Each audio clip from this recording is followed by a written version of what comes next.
Bismillahirrohmanirrohim. Assalamualaikum warahmatullahi wabarakatuh. Jumpa kembali dengan saya, Elizabeth Girnawianti, guru mata pelajaran Geografi di SMA Negeri 1 Seliang. Pada video pembelajaran kali ini, saya akan membahas mengenai dinamika hidrosfer dan dampaknya terhadap kehidupan. Yang akan kita bahas terlebih dahulu adalah mengenai siklus hidrologi. Siklus hidrologi itu adalah serangkaian tahapan yang dilalui air dari mulai atmosfer ke bumi, kemudian kembali lagi ke atmosfer. Jadi kita tahu atau kita lihat pada gambaran ini, air mengalami satu proses penguapan baik yang ada di wilayah perairan maupun di wilayah darat menuju ke lapisan udara bagian atas, kemudian mengalami satu proses pendinginan, diterbangkan oleh angin sampai ke wilayah di atas wilayah pegunungan, kemudian mencapai titik jenuh dan ia akan turun sebagai air hujan. Berikutnya kita lihat faktor-faktor daya serap lapisan tanah terhadap air. Kita tahu bahwa kelembaban tanah itu dapat mempengaruhi seberapa besar daya serap air itu sendiri. Makin lembab tanah, maka makin kecil kemungkinan air itu bisa meresap ke dalam tanah. Kemudian yang kedua, tingkat porositas tanah.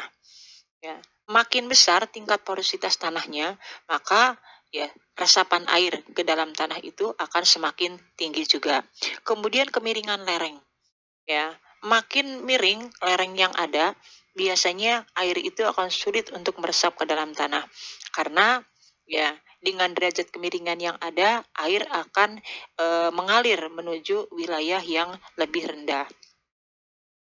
Berikutnya kita lihat tentang konsep wilayah perairan darat.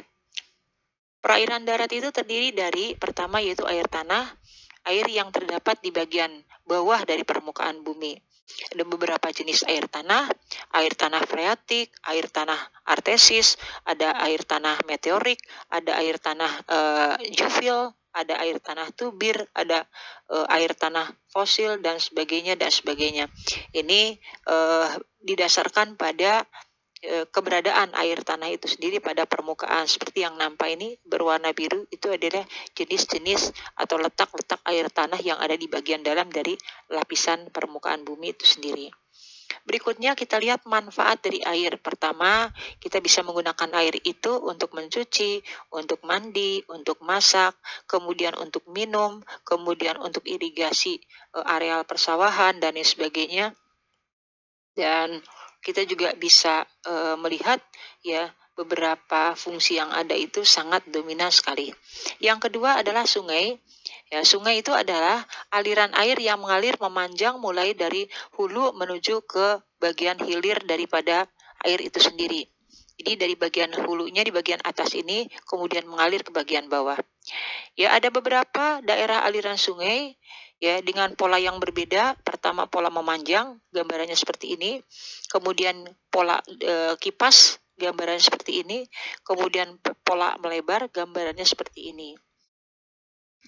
Kemudian kita lihat berikutnya yaitu mengenai wilayah daerah aliran sungai. Pertama yaitu bagian hulu daripada sungai. Biasanya bagian hulu itu terletak di dataran tinggi dan lereng yang sangat curam, sehingga air itu memungkinkan untuk mengalir ke daerah yang lebih rendah.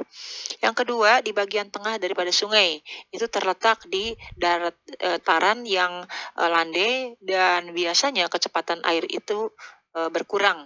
Kemudian yang ketiga, yaitu bagian hilir daripada sungai, ini banyak dijumpai tentang kelokan-kelokan sungai, dan pada bagian ujung sungai itu biasanya kita jumpai adanya danau atau bagian daripada laut itu sendiri.